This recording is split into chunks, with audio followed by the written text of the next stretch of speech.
Fall Line by Michael Garon, Episode 19, Guerrilla Warfare. My time in Togo reminds me of something an old Canadian guy said. He picked me up on Prince Edward Island where I was hitchhiking while still in high school. Looking out at the flat brown ground against the flat gray sky, I asked him what there was to do in PEI.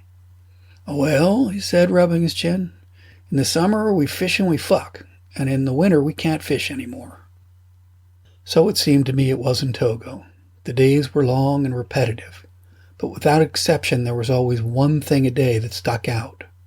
One day it was a fire jumping from one grass roof to another so quickly that within minutes every roof in town was ablaze.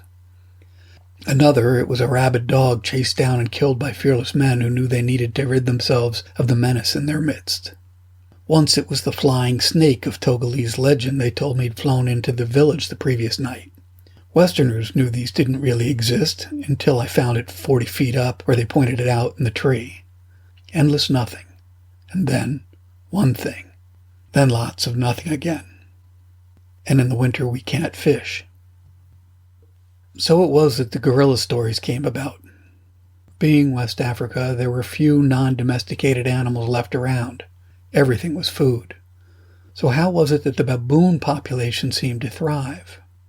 My cooperative in Sola was in the high hill country, where farmers worked only in woven reed penis caps.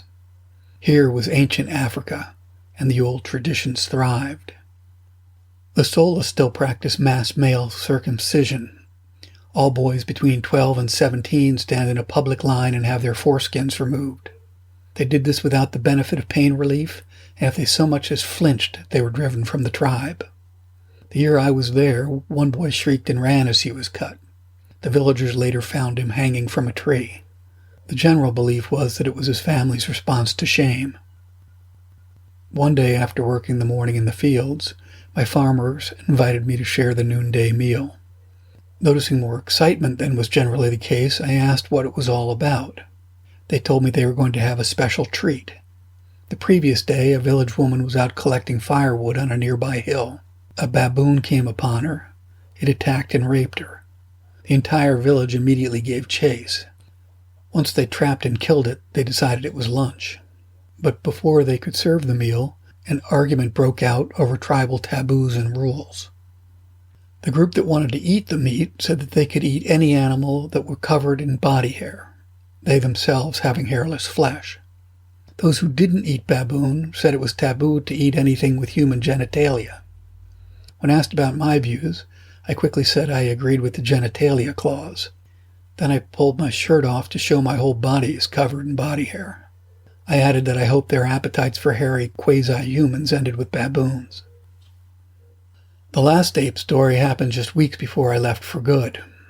I was training the new volunteers in the high village of Defile. The town was suffering from a prolonged drought, and the farmers were getting desperate. The village headman decided to call in a witch doctor.